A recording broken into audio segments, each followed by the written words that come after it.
And we're back with round 3. Derek Wochinski on the left, Eli Farin on the right. What are they playing, Herbie? You know, I really didn't get a good look at Derek's deck, I'm sorry. Before I did see it, looked like an American control deck. Okay. A little off the norm. And I know that Eli is playing a very interesting Rug Delver deck. Yeah. I can't wait for game 2. This guy is feisty sideboard. And I have some cards I'm just interested in seeing. So from Eli, I'm expecting to see Quirion Dryads and Delvers and lots of spells flying. From Derek, then I'm looking to see a few high-impact spells and trying to control the game out. Control decks like to do that.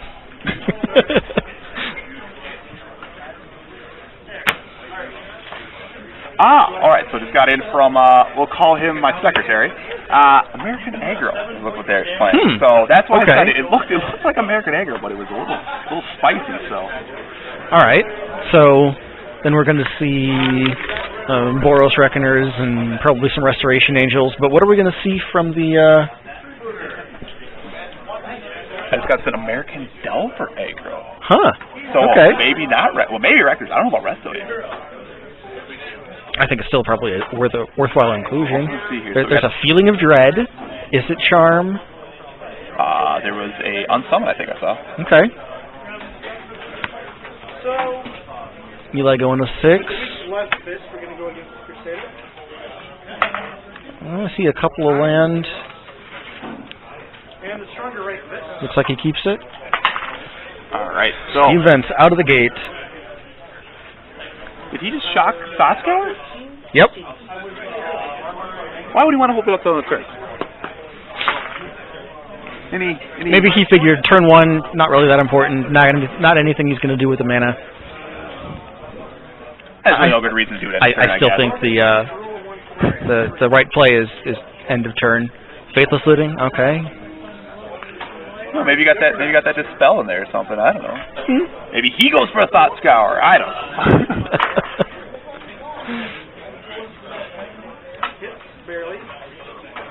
I expect to see another shock come out here.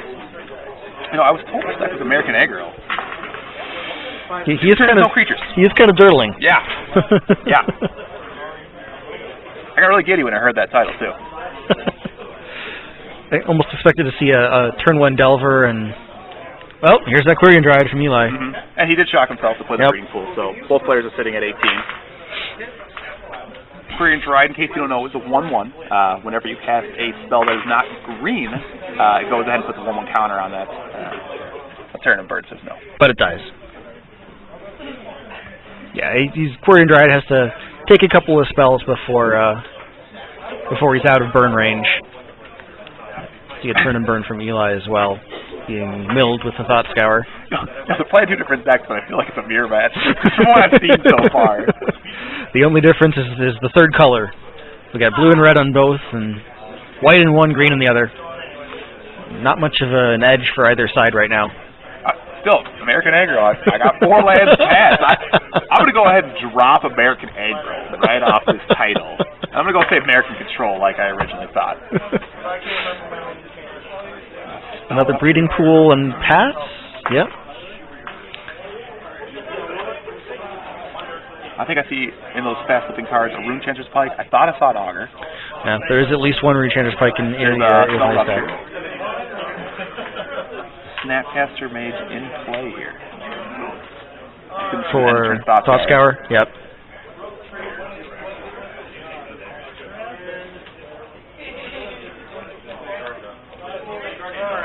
Derek seems like he might want to answer this.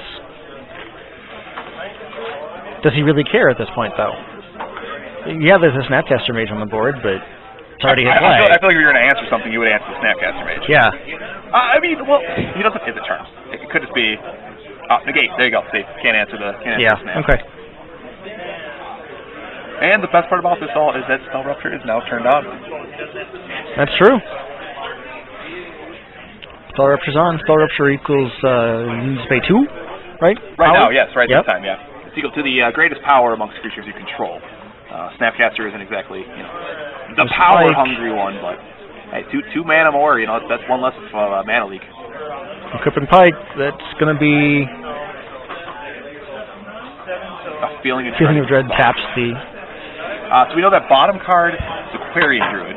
We know that the top, the middle one is the Stomping Ground, so you're only going to give him one power here. But it's still not a bad idea to get it equipped early. Like you said, you're basically turning your spell ruptures into mana. Seems pretty good. And with how Derek's been playing, I guess you don't really think you're going to have to play that spell rupture this turn. I might have just attacked for 2 with the Snapcaster and passed with 2 mana up. The next turn equip the Runechanter's Pike, but Eli knows his deck better than we do.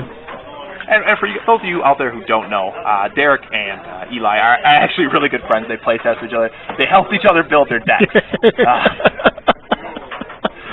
So there should be some pretty tight play here, and this should be a good set of hopefully 3 games and not 2. Yeah, I hope we go 3. So we see Eli's second Runechanter's Pike come down. Still basically just a bone saw though right now, right? Or yeah. The first strike's relevant, I guess. Another Thought Scour hits a Boros Charm. That's gonna hurt.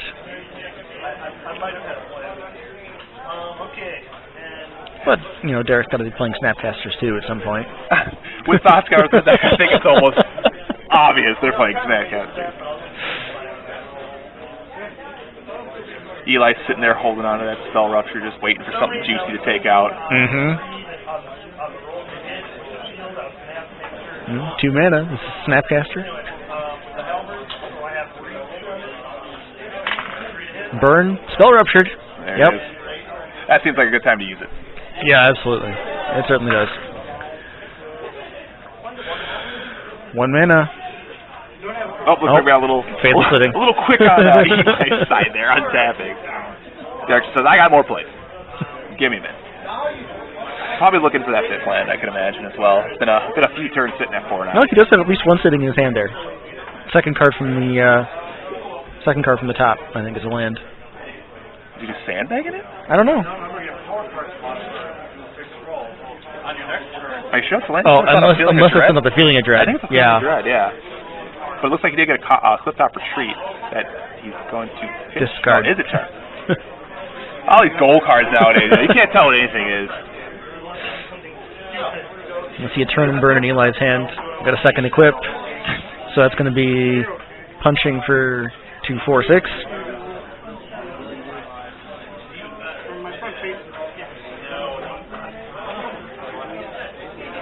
Deciding whether or not to play the Izzet Charm that's in his hand. Yeah. Make it 2, 5, 8 instead of 6. I don't know that. Well, no, actually, Izzet Charm cannot target players. No, but if Eli plays the Izzet Charm to draw 2 and discard 2, he's got a chance yes, hitting more. Absolutely. I would do that there. It seems like getting in another couple points of damage there just is not worth wasting in the turn, especially when you're playing another control deck. Right, and Derek's at 18 right now, so taking 6 puts him to 12. I don't know that taking, 2 more would have been particularly relevant there. And he could do it at the end of the turn as well, Maybe make Derek think that he's on a 3-turn clock. Hey, guess what? You're on a 2-turn clock. Well, as it is right now, he's got 2 more turns. He's got to stick something. See if we see a Boros Reckoner like I predicted, or if he just sits on his hand again. He does have that. He does have a Feeling of Dread and the Aurelius Fury. What are the other 2 cards towards the top, though? Mystery. Feeling of Dread comes back down. Eli's thinking about it. You see an Izzet Charm, and is that another Spell Rupture? There's a turn burn in the back there. That's a Delver. That is a Delver Secret. Draws a Searing Spear and something else. Another Delver? Possibly. Looks like he discarded turn and burn in a land. Yeah. Oh, Delver. Another one of those cards that's just not as impressive on turn 7, 8, 9. No, but if he flips both of them here, that's game. Now he did theoretically crack it to 6, right? Nope, that was Feeling of Dread. What am I thinking? Yep. Half snapcasters scare me, especially with 2 rune changes. Like, I think damage is coming from everywhere. Yeah, honestly, I think if he flips both Delvers here, oh, Derek has a Delver to answer, but if he flips the Delvers, they'll fly over. That's potentially game. I think Delvers doesn't feel like a good answer to Delver. And it's always a specific charm. So hey, try to stop whatever I'm going to do here. I'm going to give it Hexproof. You going to die. Feeling of Dread taps up to 2 targets. Yeah, unfortunately, Simic Charm being in his on the top of the deck here can't give him Hexproof. Yeah. But the alternate side of that coin is it can give that Delver +3/+3. Okay, so 2 mana there, 2 mana for a Rune Chanter Spike. I think we're looking at game. Nope, remember, he's still sitting at a healthy 12 there. Oh, you're talking about the equips, though. Yep.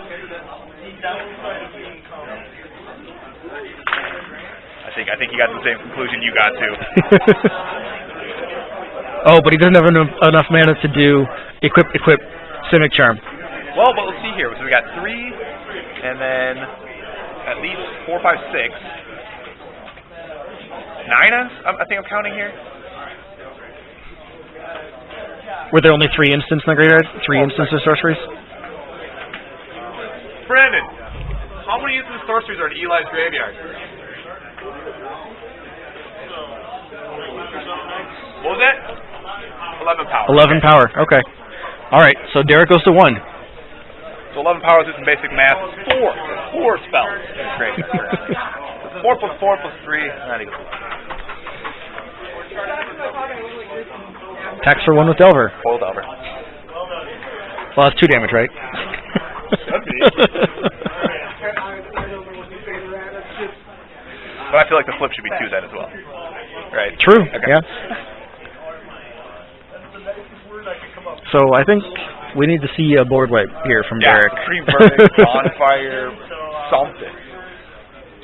That's the only problem with Rune Chanter Spike, too. The fact that the butt's just still so small. Mm-hmm.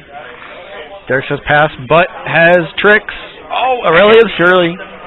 Aurelia's Fury. And the yep. Go ahead and in response. Go ahead and experience the base.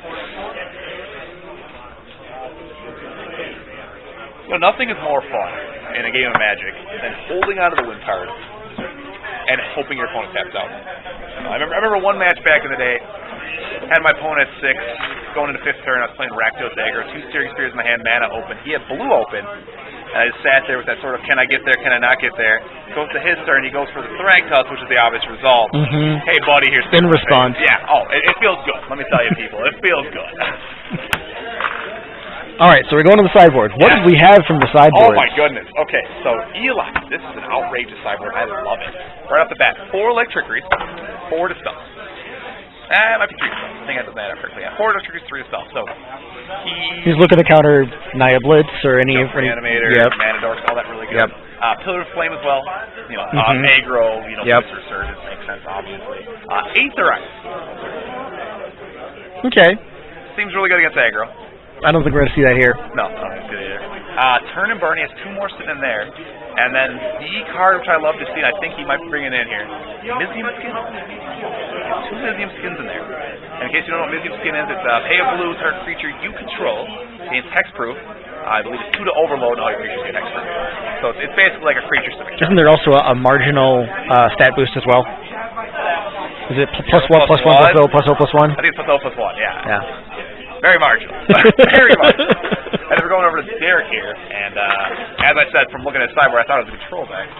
Detention Spheres, Rest in Peace, Purify the Grave, I think it's 3 of those, 2 Pillars, 2 Negates. I didn't remember that. That's actually the last card in his deck. Well, we actually might see Rest in Peace coming here with all of the interaction that Eli has with his graveyard. I don't think we're going to see Rest in Peace. I think we're going to see the Purify the Grave. Okay. Yeah. Because, I mean, you pull on all 3 at 6 uses. Basically, turn off Snapcaster and your Rune Chanter Spike. Rest in Peace is great, don't get me wrong, but he also plays Rune Chanter Spike. He also plays Snapcaster Mage, you know what I mean? Yeah. It's one of those interesting calls. Do I want to screw him and me over? Well, but if he sides out the Pikes, gambling that his Rest in Peace is going to take care of whatever Eli is doing over there, I mean, this could be a transformational sideboard here. Maybe. I mean, you're talking Thought Scours, you're talking Faithless Lootings, you're talking Snapcasters. Yeah, that's true. He does. You're talking a lot of cards coming out. He does use an awful lot of things interacting with the graveyard. Yeah, you're probably right. We probably don't see the rest in peace here. Probably not, actually. We're probably going to watch this match, and it's going to be exactly what you said.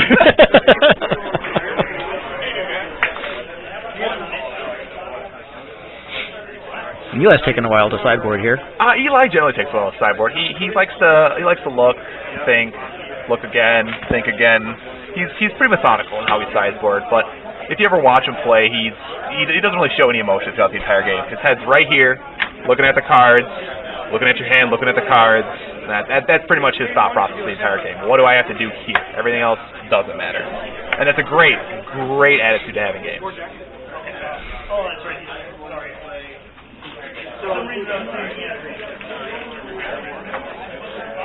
Derek Powell something out. So, Rug versus American, control and control, both using Delver strategies. Who do you like? I guess it all comes down to what? The color, right? You're talking white versus green. Right, and I don't think I saw anything here to dissuade my original evaluation of Quirion Dryad beats. I don't think I saw anything from Derek that just turns off Quirion Dryad. He's got to be able to damage it to out-damage it first, and if Quirion Dryad 6 on turn 2 and he doesn't have the damage right away, that Dryad's out of range. I imagine, Derek probably plays someone summons or something along that line to get it back. He also has Turn and Burn in the deck. Now, one interesting thing about Turn and Burn is actually is quite bad against Quirion Druid because it's 0/1 weird. But let's say it has 5 counters on it. It's a 5/6 word. Yep. Yeah. Yeah. Which when it starts off as a 1/1, turning into a 0/1 really doesn't change. Yeah, it doesn't change a whole lot. In Eli's opening hand, I saw 1 land and not much else. What did you see?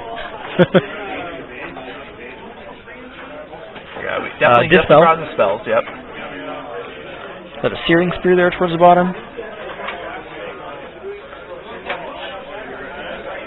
Derek goes for 6. That's kind of funny. Searing Spear is under a little duress right now in the meta because of Voice of Resurgence. People are running Pillar instead of it, and it comes to that whole thing. Pillar's a sorcery, Snapcasters in it. A flash spell. Do you want to play Pillar Flame and turn off the flash aspect? It's a really crazy aspect you have to think about. Derek plays the exact same thing again. The Steam Vent's untapped, takes 2 for a Thought Scour turn 1.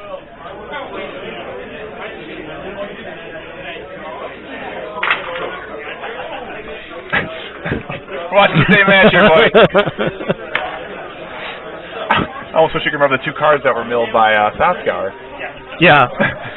Well, I know at one point his Thought Scour did mill a Boros Charm. I don't think it was the first one. I don't think it was the first. I think it was like the 3rd or 4th one. 2 mana for a Runeshiner's Pike. Did he shock himself? Is that a Sacred Foundry there? I can't see what he has there. Is it a Sacred Foundry? It is a Sacred Foundry. That definitely was a shock, yep. Geist. I almost feel like that was a windmill slam, guys. I know you didn't sit out there, but I almost feel like it was just, here you go. I got a Chanter. I already Thought Scour. This is perfect for what I want to do. What answer do you have?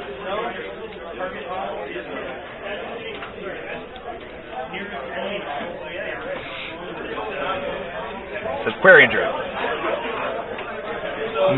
Perhaps not quite good enough. I think Geist might... How many cards on turn 3 are good enough? Away. That's your best option on turn 3. Derek takes 2 again. And he's just burn. He's beating himself up. There's a Dispel, pumping the Dryad.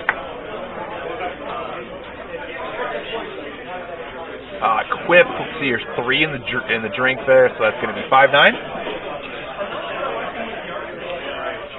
5/2, 9 damage. Yep. That is a hit.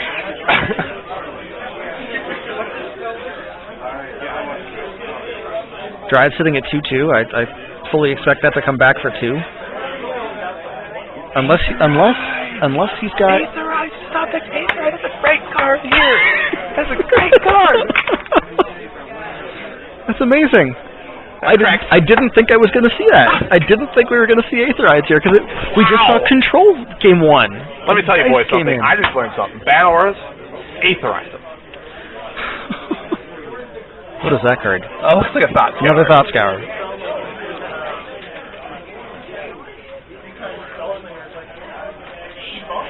Right into that shine. That little area on his playmat there is just nice and shiny. I think Derek thinks he's swinging for game here. Well, he thinks he can think in the game. Alright, there it is. Trigger. Doesn't even give it time. Aetherize. Here goes ahead and reads it. What is that? What did you just play? You will play that card? That card's a bomb in Limited. Absolutely just it is. A bomb. That's won me several Limited games. Nobody sees it coming. While they're sitting here, I'll go ahead and just tell you guys a little story here. Playing a Limited game against Gruel. I had 3 creatures, he had 3 creatures. We're kind of a standoff. Axe Treason's one of my guys. Axe Treason's my other guy. Gruel's Charms my last guy can't block and swings for game. He learned the card Aetherize pretty quick right there. It was a scoop. I'll just put it that way. It was a scoop right there. He's like, that's it. Yeah. I used everything I had to win right there. Didn't get it. Oh, man. So I think we're probably really going to see that Geist again right now. And the best part about that is Farin Drew gets a counter. Yep. Hey, on top of everything, here's this 1/1 counter. Yep, Geist comes back. So it's not a blowout, but yep. it's definitely something to think about. Just dying that turn.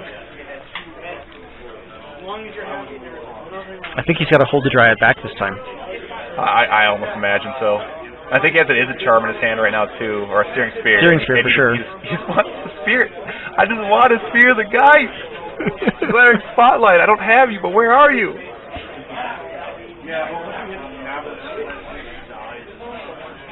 Now, if Vince could, Eli could somehow get to 6 mana here.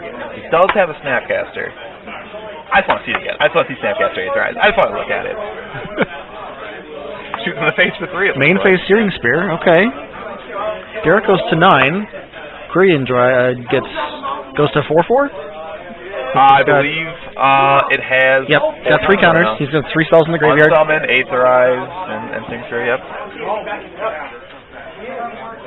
I'm so giddy about Aetherize still. That was a card right there. So why is Korean Dryad attacking here? Is he bluffing something? And Korean Dryad with 3 counters takes him to 5. Theoretically. What kills from 5? He may be planning here. Block by Geist? Do you have life spells for him here? Eli hasn't done any damage. There's no spells there. Derek is at 9. I don't know why he blocked right there.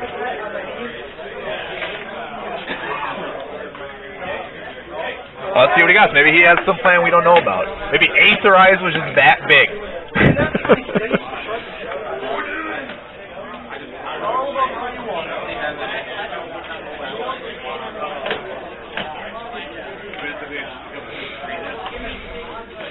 Remember that card I talked about that's really good against Korean Dryad? Not Delver.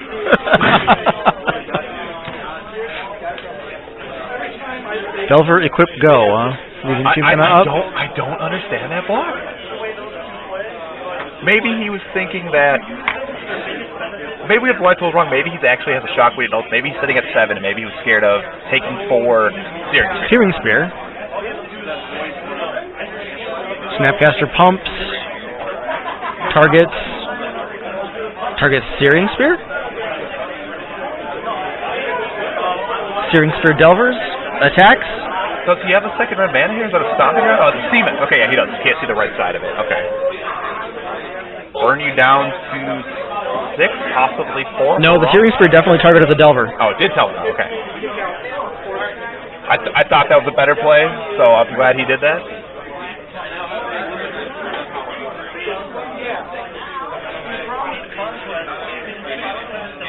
And the best part about this is, unbeknownst to Derek, Eli does have a spell in his hand. So this Searing Spear is more than likely going to go off. Derek's going to try to counter it. No, he's going to Boros Charm his guy. Still gets dispelled.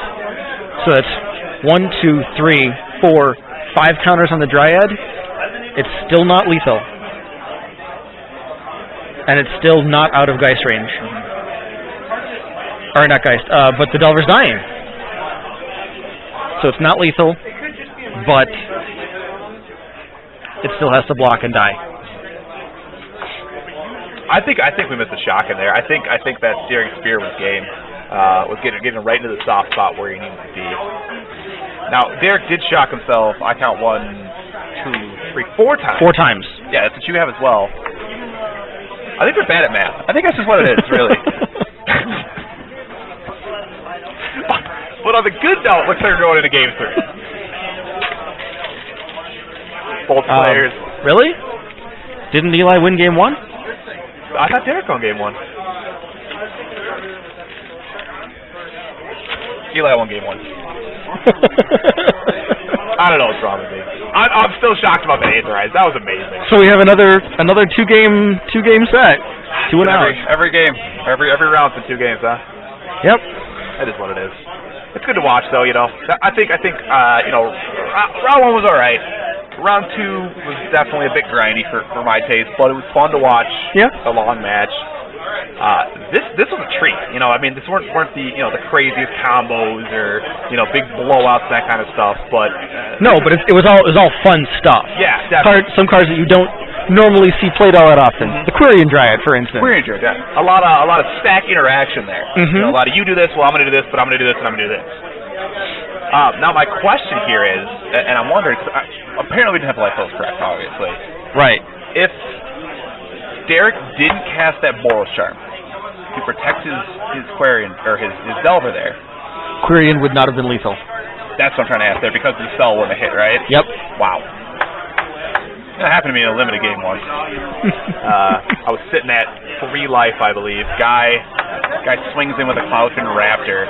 2-3 at the time, so can't kill me. I decided to Devour Flesh for some reason. During the combat step, guy hits me with a Mystic Genesis. 3-3, comes into play, pumps the Delver. I would have cried myself to sleep that night. What are you going to do? Yeah. But definitely a good match, definitely a good interaction there. You see the four like trickeries in the sideboard there. Not a good one in this matchup. Nope, not looking to wipe any boards here. Why do people always gotta walk up and try to make us get distracted during this? I don't understand. It must be fun. Yeah, right. So anything else to say, Vince, on this match? I don't think so. I think the match good round 3 spoke for itself. Control decks, control, and Quirion Druid can beat. So round 3, signing off. Herbert Zingsheim and Vince Naimon.